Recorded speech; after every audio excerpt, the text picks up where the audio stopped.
Ladies and gentlemen, do you remember the days prior to the internet? And if you're below 30, don't say yes. You might remember that. But I mean, the days prior to the internet, where there was no Google to search for some information, there was no YouTube, there was no IMSLP, there were no scans of books, there was no access to information on the incredible scale we have now.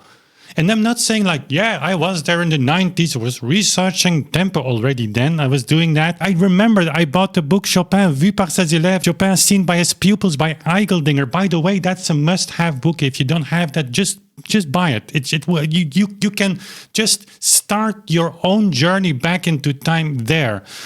But you had all these footnotes and there were all the incredible sources. I would die to have had them back in the days, but it was not possible. Today, everything is there. So why am I saying that? The fragment that I'm about to show you is not only giving you the face of, can I say, someone that in the contest of the sweetest man on this planet would win hands down. I mean, Seymour Bernstein, when you see him on screen, he seems to be such a nice guy. I think when you meet him in person, it would be hard not to give him a hug. And also, his phenomenal humor is like incredible. Anyways, in this fragment, you're gonna hear him say something that you only understand with my small introduction. But he makes another point. A point that, when we take it at face value, is enough to change the musical performances of today completely. Going to break down that fragment, but not only that, we're going to add some more information to that and see what the consequences are of the statement that Seymour is making here. So without further ado, let's listen. You know what Beethoven did later in Opus 126? He has a crescendo under a two-note slur. So the second note is not always softer. Yeah, but to be fair, he couldn't hear anything at the time, so... Oh, Ben, you just opened a can of worms. You better read this book by Cherney, The Interpretation of All Beethoven Sonatas. Now, when I got a hold of this book, my hand was trembling because guess what Cherney says? When Beethoven wrote Opus 111, he still heard with the use of the trumpet. This is Beethoven's pupil. He's saying the truth. Okay, so it's just great. I mean, these headphones, this guy is incredible. I love him. And what he's saying about Czerny is in a way true. Czerny was not only Beethoven's pupil, he was Beethoven's lifelong friend. He was also the place that Beethoven, the person actually that Beethoven sent people to when they asked for lessons. So his entire life, Czerny was not entire life, but from very young age, he was around Beethoven and he was seen in Europe as the authoritative voice in regards of interpretation of Beethoven's music. Now, to be honest, this story of the ear trumpet, you won't find that here in the Opus 500, which is his pianoforte school. There are 4 volumes. Volume 1 to 3 is basic pianoforte school. It's one of the best pianoforte schools ever written. It's so good, actually, that it's never been reprinted, even today. That's like mind-boggling to me. Like, why is not Berenreiter or Breitkopf of these big publishers just make facsimiles of this stuff? Because Czerny was seen throughout the 19th century as the authority, and it's a very, very, very good method. And so here you see the remark that Czerny made on the Opus 111, Beethoven's last sonata, 29. Yes, Czerny had a different view on the sonatinas. He didn't consider them to be sonatas. But anyways, there is not something here with the ear trumpet. I believe, but I should look it up, Czerny wrote a very small book, an autobiography, like a few pages. And I suppose that anecdote is from there, or it comes from Anton Schindler, but one of the two, but doesn't matter. We're gonna come back on the Opus 111 because there are some really cool things to say about this sonata. Of course, in terms of tempo reconstruction or just understanding the tempi that Beethoven had in mind, in this case, through the ears and mind and interpretation of Carl Czerny, I can guarantee you will be shocked. So stay a little bit longer here in this video. But first, I really want to take Seymour Bernstein at face value. Yeah, Czerny is telling the truth, but not only about his so-called ear trumpet. Let's take you to some other things that Czerny wrote. And if he is that important, and he was, well, then why not look at that? So here I made some excerpts from my book, our book, which we are working on very hard. That will be published before 2027, yes. You know what year we're talking about, right? That will be the Beethoven year. So before that, you'll have the book. And so there is a section in the book where we actually just make the case for metronome marks to be accurate tempo indications. Like, how strange is that? Yeah, a metronome mark, guess what, is an accurate tempo indication. If you watch this channel, you would say like, yeah, Wim, but what you're saying now, like please speed up the videos a little bit, because, yeah, we know that, of course. Yeah, but you would be surprised how many people, musicians, teachers, scholars, just maybe not always right about this, but just take the position like metronome marks are just targets. Like the cello tempo words, these are the accurate things, but the metronome mark, I mean, that's absurd, right? The notion that the metronome marks are just not, or something else, but accurate tempo indications, that's like mind-boggling. I cannot understand why people would even start to think that. Of course, when you start from a single beat interpretation, that's a modern reading of the metronome, then they don't make sense. They don't make sense, and that's exactly that. So every time, each and every time, you are in a conversation, or you hear a lecture by someone, or your teacher say like, metronome marks, well, blah, blah, blah, you just raise your finger and say like, what else are they? Why did people invent the metronome? We're begging for the metronome. People were screaming for this, and then we today say like, yeah, but metronome marks are not accurate tempi. That is like unbelievable. And then you just raise your finger and say like, explain to me why it's not. And of course, when you want to make the case for like an alternative reading like we are doing here with our work, these symphonies, like the WBMP, you take two ticks for one, like like a pendulum, so to say, the time period or the period of or whatever. Then when you write a book, when you research that, the first thing you have to do is say like, what's the problem we're researching? And in order to do that, you have to make sure that the reader, what I'm doing with you also here on the channel, dear viewer, is just say like metronome marks are just accurate tempo indications, because once you accept that, then there is the second question. Okay, now that we know that metronome marks are accurate tempo indications, are we able to reproduce them?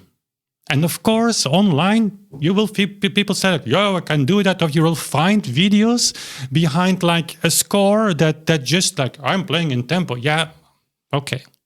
Fine. Continue your life and be happy and just like live a good life. But if you're serious with yourself and with the matter that you really want to understand, then everybody will accept that we do have problems with metronome marks, and not just a few, with hundreds, if not thousands of metronome marks that just do not make any sense at all. And so when you acknowledge, A, the metronome marks are accurate tempo indications, and B, we have a problem, yeah, then you come to C. And the point C is very simple. We have the metronome mark. How can we use the stupid device? Well, only in two ways. You take every tick as a representation of the note value in the metronome mark, or you take the back and forth. And before you say that's nonsense, there are no sources for that, well, that's the main practice of a pendulum. And if single beat doesn't work, what else is left?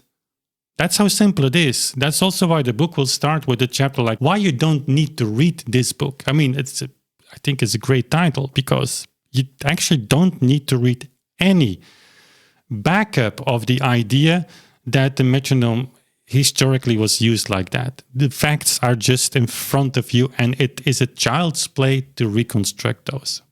So these quotes are just a selection from like 100 quotes that we will have in the book. I just captured some screenshots here about Czerny. So 1830, Czerny wrote, that's 3 years after Beethoven's death, Brieven über den Unterricht, that is letters about education, piano education.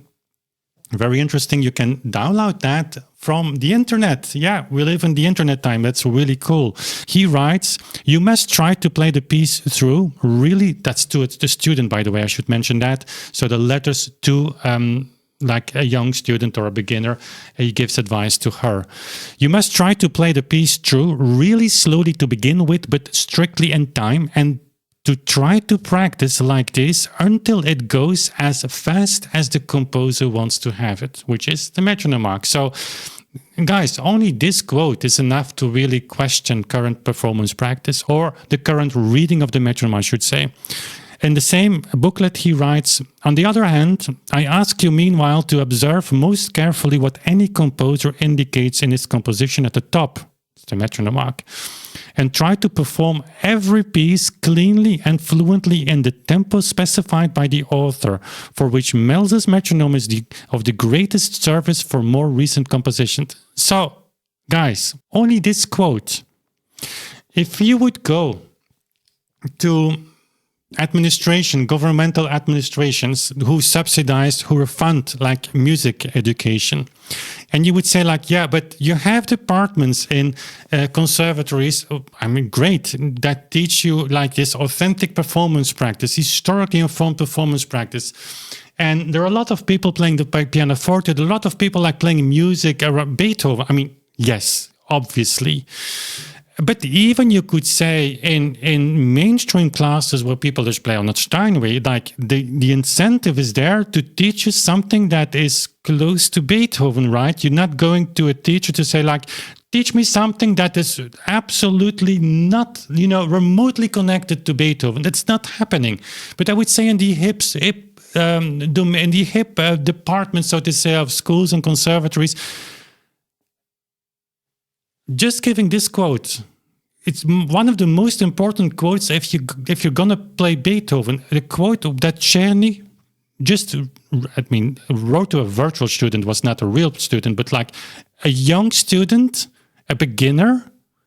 So like, when you play a piece and there is a metronome mark, you study until you play that piece, every piece in the metronome mark marked by the author.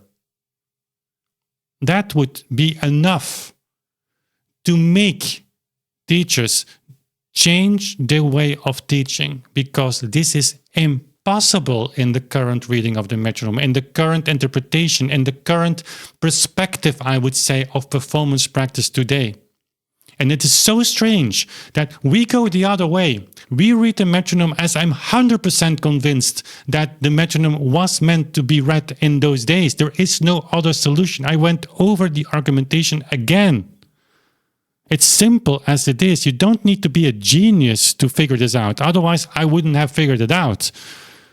And yet, the entire world in this like hip world says like what we're doing is either dogmatic because you don't need to stick to the metronome marks, and that's fine, but do whatever you want with your life and be happy. Again, we're not against that. I don't want you to play differently. But if your claim is you come here and I as a teacher am going to teach you to play as what I believe is the closest possible to Beethoven. And of course, everybody knows that it's not possible. There are always questions. There's always things like we don't figure out. But a simple thing like Czerny wrote, like, I ask you meanwhile to observe most carefully what the composer indicates in the composition at the top and try to perform every piece cleanly and fluently.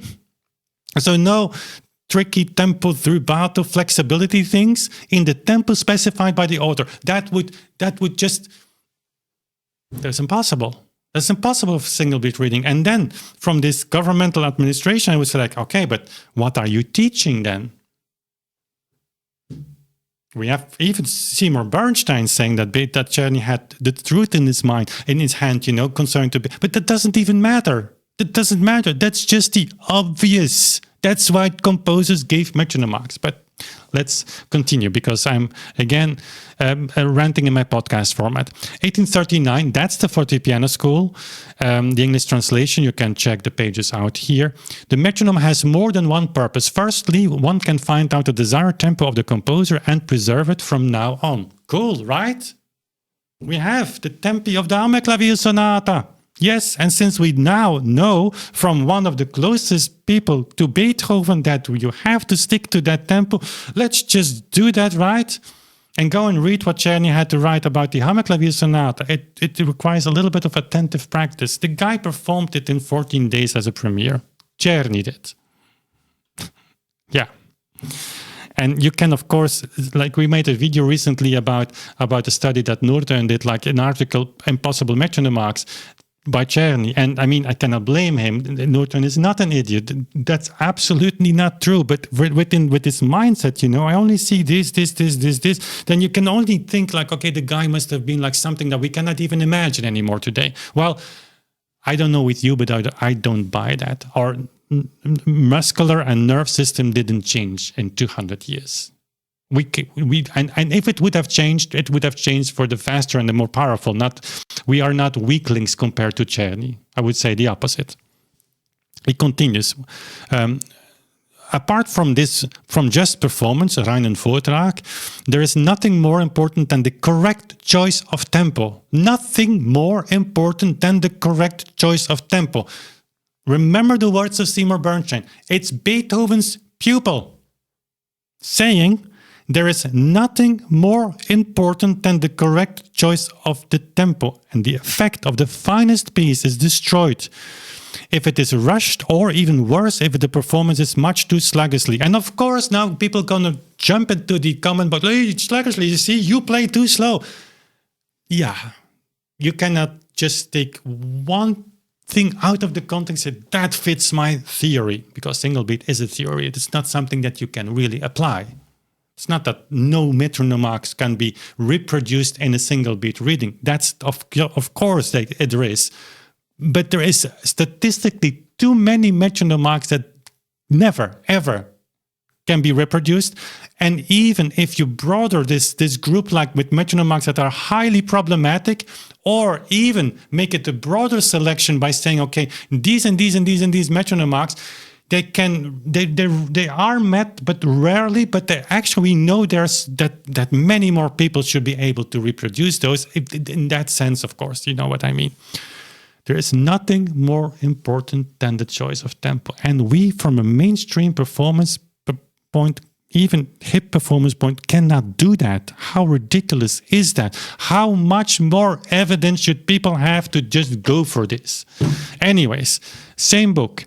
Any musical piece produced is its proper effect only when it's played in the exact degree of movement prescribed by its author. And even inconsiderable deviation from that time, whether as to quickness or slowness, will often totally destroy the sense, the beauty, and, there comes the difficult word, the intelligibility of the piece. Wow. Just see this quote. Just see this quote. And people will say, I do hear that regularly, like, yeah, how pedantic this guy. What is he saying? Even any inconsiderable deviation from that time? Really? Really? My tempo, good sir, works. It's very musical. Yeah, he's not saying that. He's saying, like, if you deviate even slightly from a tempo that was chosen by the composer, you destroy the idea that's behind all of that. And if you're working with that, and I'm now saying that to you, if you are experienced, if you just do that on a regular basis, check your tempo, check the effect, check the outcome, and then you will know that if you move that needle a little bit, that the piece completely changes. And the closer you are to this right tempo, I would say, like a tempo that works on a human scale, the bigger these differences become. One beat of the metronome makes a difference in the character of the piece. And if you say that's nonsense, that only means that you've never really tried. It is true. And also people will say like, yeah, but Czerny made multiple metronomizations. You yourself say that. So that undermines this statement. No, it doesn't.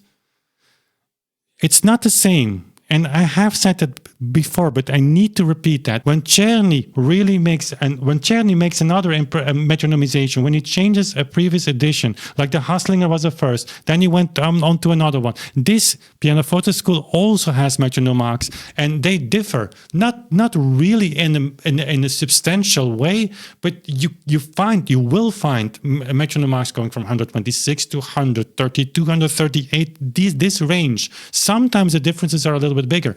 What it shows is that these people took metronome marks so seriously that they kept searching for that ideal tempo, and it also shows how difficult it is, even for Czerny. And by the way, if you compare Czerny's metronomization with that of Moscheles, with that of von Bülow, with other metronomizations in the 19th century, the differences are minor. That shows that there was something there that they could refer to. And I have news for you.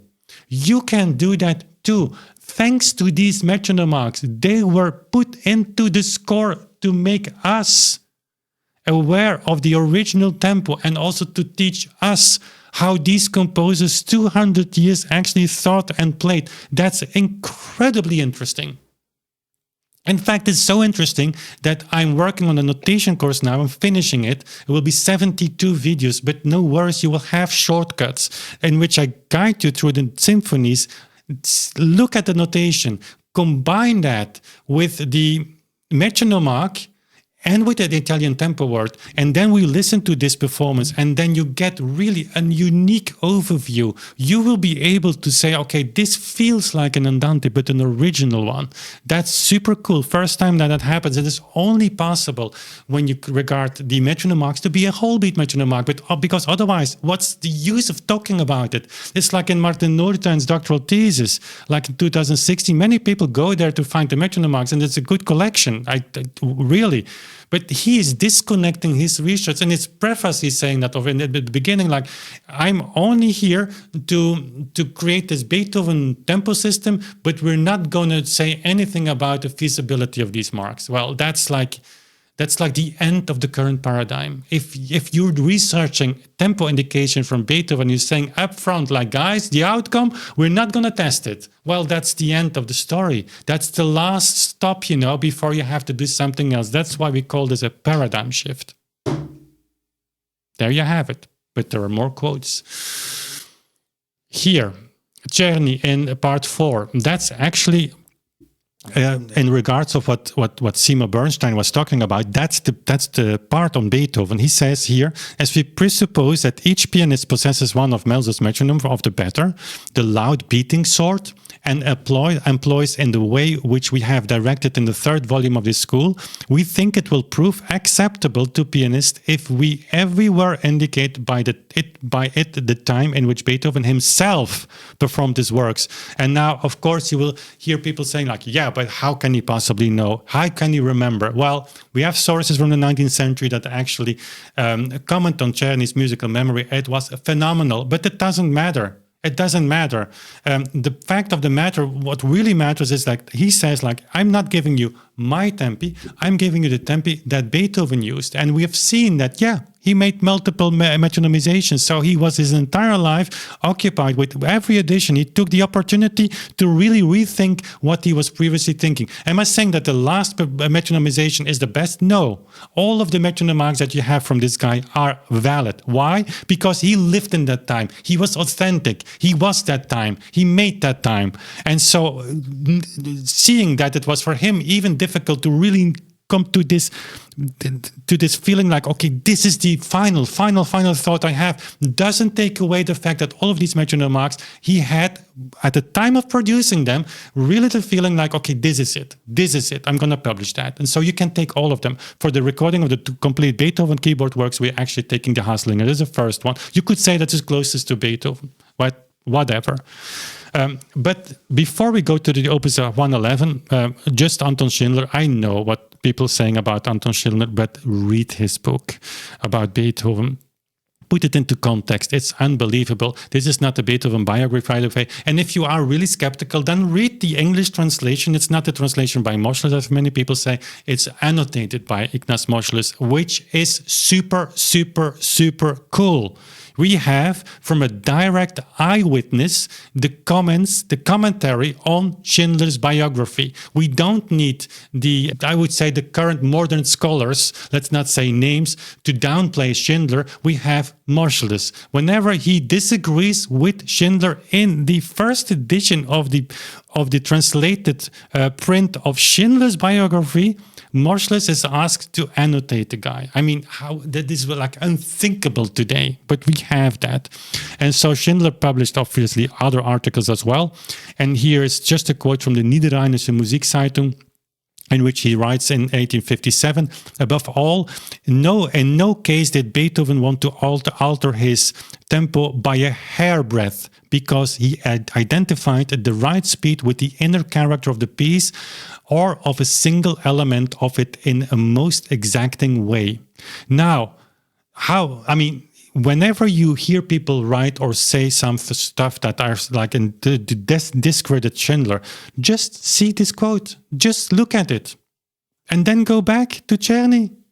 Any musical piece produces its proper effect only when it's played in the exact degree of movement prescribed by its author, and any, even inconsiderable deviation from that time, whether it's a quickness, and so on and so on and so on. Here, in no case Beethoven want to alter his tempo by a hairbreadth, because he identified the right speed with the inner character of the piece or of a single element in the most exacting way. Now, am I saying that Beethoven never played in a different tempo? No, this was the principle. This was where these people started, and therefore you need to take these quotes to your teacher and say, I want to play like that. And especially if you're a pianoforte student or in the hip conservatory departments, you have to question your teacher. I cannot play. Can you? Just let him or her sit at the piano and just take Czerny's Opus 299, which we all can play, right? Just let him or her do that. And then discussion over. Of course, we know. Here, that's a final quote, and then we go to the 111. Czerny writes at the end of the piano sonatas, here closes a series of the grand solo sonatas by Beethoven, which alone would sufficient to render, and so on and so on. That's a comment on how great the music is. Beethoven wrote all of his works in Vienna, where he resided. It's therefore natural that here, in particular, the mind for comprehending and duly performing them would be preserved, as by tradition. And experience has proved that such is actually the case. For in other places, how frequently may not both the time, that's tempo, and the character, of course they're related, we know that right by now, right, of these compositions have been mistaken, ! And prophetically here, prophetic sentence, and this was still more to be feared for the future. Guys, the future are we. And yes, he was right. And now you could say, like, Wim, you said about tradition, it doesn't exist. He wrote that in 1846, this particular passage. It was like 16 years after Beethoven's passing. And by the way, it was known that music was played of that time slower, even in that time, already in Vienna than elsewhere. We could make stories about that. But let's do an exercise now with the Opus 11. The Opus 11, that's this piece, Last Piano Sonata, phenomenal music. It's unbelievable. The fact that the last piano sonatas are maybe less known is simply because of the tempo. These pieces get destroyed today. But this one, that's a sonata that Seymour Bernstein mistakenly referred to as where Czerny would have made that remark of the ear trumpet. This is super cool. So here is a recording by Berenboim, and here is a recording by our friend Alberto. And now, for a reason I don't know, we'd never launched this version. There is on the channel the 32 sonatas, they're there. We should actually not take them down, but of course we developed a way of playing, also dealing with this music, Alberto too. In many of these, like for instance, the Hammerklavier Sonata that's still on the channel in this first edition is too slow. I mean, that's what's happening. And before you blame the guy, Berenboim will actually prove that that's very easy to do. Yes, so let's just listen to the opening. We start with Alberto. Here he is.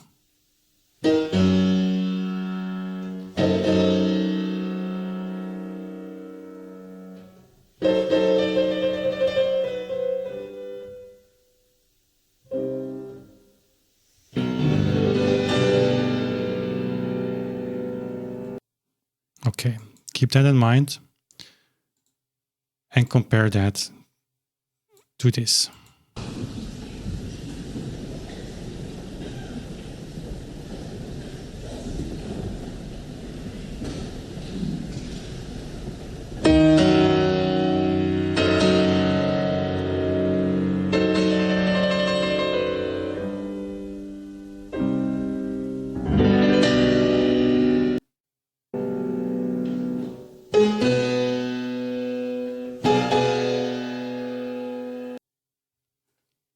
It's a slow movement. Whole beat doesn't work in slow movements. We know that. Maestoso. Berenbohm takes exactly the same tempo as our Alberto takes. Berenbohm plays in whole beat. Everybody plays that movement in whole beat. And if you scroll down to the comment section below, you will see that people love it. Love it. And so, okay, but I have more for you. Here, people will say, yeah, see, Wim doesn't give the Allegro con brio. Yes, Berenbohm starts on 126. Czerny gives 126 quarter note to 132. Moshes, by the way, similar tempi than Czerny here. And I will give it to you. He starts in single beat, be it the slower tempo that Czerny gives, but it's single beat.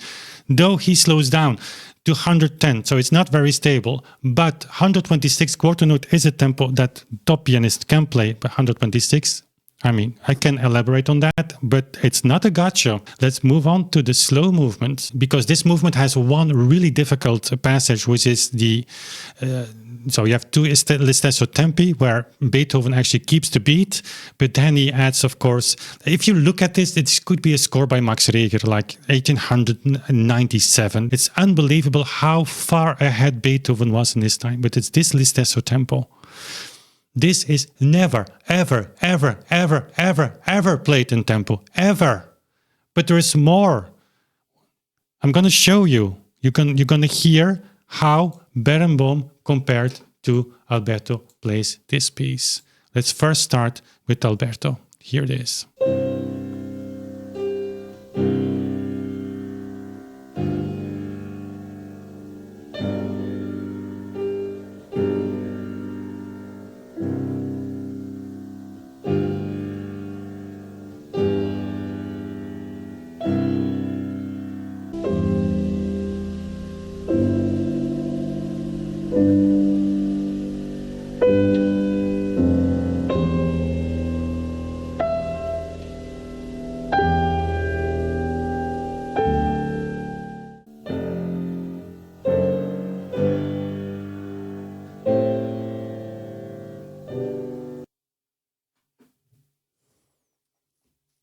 Whole beat doesn't work in slow movements, right?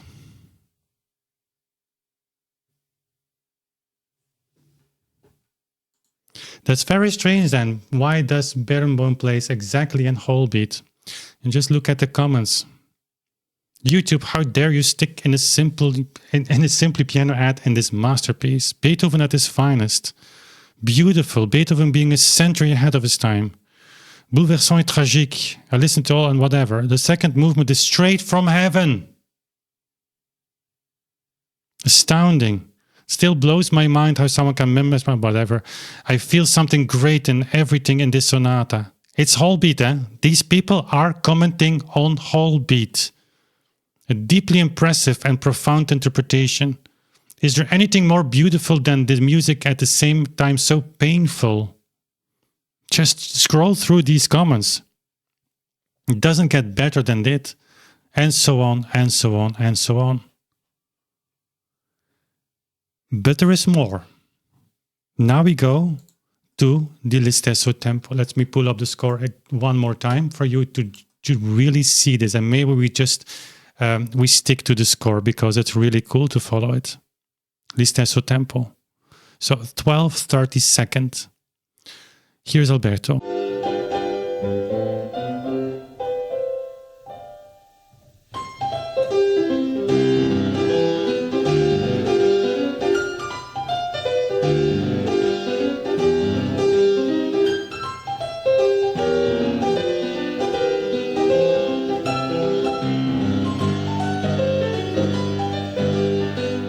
Then we go to Beerenboom.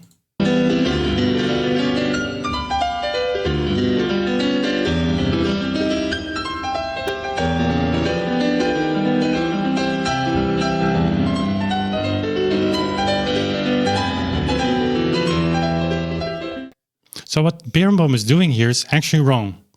He speeds up. He goes from around 60-63 to a tempo around 88 16th note. So 8th note 44 in single beat. Well, that's not the same tempo as he took at the beginning.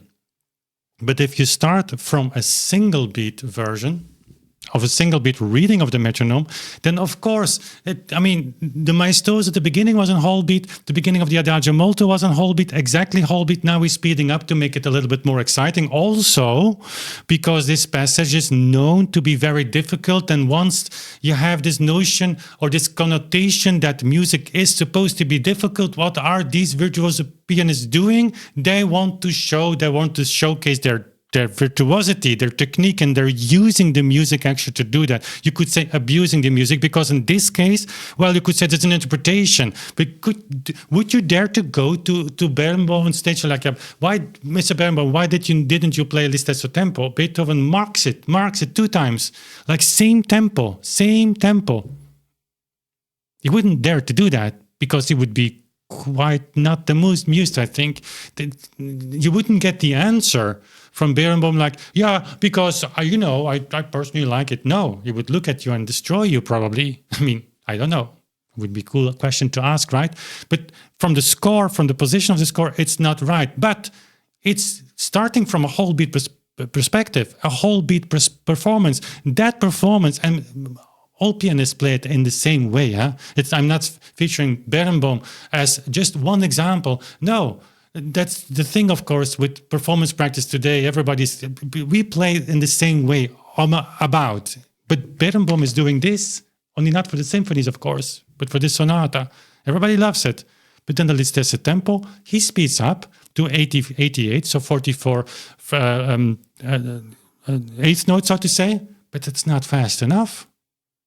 When you would go on stage and say to Beerenboom, like, now you play it in whole beat. Now you consider to play everything in whole beat, right? He would say, like, what are you talking about? Okay, when a whole beat metronome reading is not what Beethoven had in mind, then you have to speed up. It's not fast enough. And in this case, you have to speed up around 75%. So if I put my slider here, that's actually how it should be played. Be prepared for a shock. Sorry, Beethoven.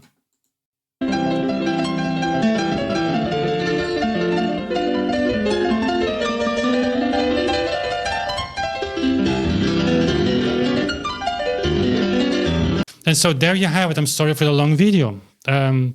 If you're here, leave it in the comment. I will give you a heart. I know you like these topics and I want to make them as short as possible. It's sometimes just very hard to bring all the information together that you need in order to contextualize everything. Because, yeah, let's face it, when I make a statement, I want to make you feel safe about the statements that I make, so that you can also take that from the videos, later from the book, of course, that is like one big contextual research. But now I have to give you some context, and I like to ramble, I like to rant about it. It's also not in my mother tongue, don't forget that. And so sometimes it's just a little bit longer, but you get to the bottom with me in this. And so the bottom line of this video is very simple. Like, if Czerny is really Beethoven's pupil, but it's like really telling the truth, Seymour Bernstein, he was right on that. I don't know if I would love to talk to him once. It would be really, really, really cool. Because he seems to be like one of those guys that might say like really, this seems to be nonsense, but then just have a good conversation about it. That would be already cool to have. But like, yeah, Czerny writes the truth, whatever, it's like an authoritative voice, I would say, then take everything he wrote at face value. He didn't write one time about the metronome, about the accuracy about metronome marks, about the necessity to follow those. He wrote several times about that, and he was Beethoven's student, and he made that comment in connection to Beethoven's works. And so there you have the metronome marks, and in most cases they're not followed at all. We are not in single beat territory in mainstream nor hip. We are not, of course, very seldomly in whole beat. Most of the time we are somewhere in between. But here, when a great musician like Beethoven, and he is, I'm not saying that the guy cannot play the piano. I mean, that would make me sound as an idiot. But in this piece, where music is so powerful, but also there is not yet a tradition, there is not enough attention from the hip people, I would say, to speed it up, because it will happen. Then you have a musician go on stage and play not just about whole beat, exactly, and that's happened so many times, and people just open their minds, their souls for that music. Then they find miraculously like a tempo that is like what Czerny describes, like in the heart of it, for the slow movements, and people love it. People love it, guys. That's an entire box like that. The only thing you have to do is just stop thinking about, is this right? Is this wrong? Do I like it? Shut up and listen. And listen a few times. You can go on Bandcamp. I will put a link in the description. You can listen 3 times for free, and then you'll have to pay us. It's more than 4 years of work, eh? So we need to pay our daily bread as well. So, but you can listen 3 times. That's enough. That's enough. When you sit down and you just take the time to listen, to experience. The first time it will be a shock. The second time you will adapt a little bit, and the third time, like as if heaven opens. That's the only thing I can say. So I'm thinking again of Seymour Bernstein with his headphone. That's the coolest picture you can have. Like, really love the guy. Guys, this must have been a record length of video. Again, podcast, I would love to do it, but to make the transition into it is so hard. Thank you for being here. Also, thank you for my Patreons, because they make me record, or they enable me, they allow me, they actually create a feeling with me that I can record a video like this on a Friday afternoon, which it is. In a few minutes, I will have a meeting with my project manager, Stefan. All of that is actually made possible by the patrons, so check it out. We're going to have updates on Patreon, also a change of per creation support, so to say, to monthly subscription. It's not something that I really would like to do, but Patreon is actually forcing us to do that, so we'll go through that transition, and maybe it's the best time for you to join. Thank you, everyone, for being here with me on this journey. That's all I've got for you today. Thank you for watching. We see each other very soon again. Bye.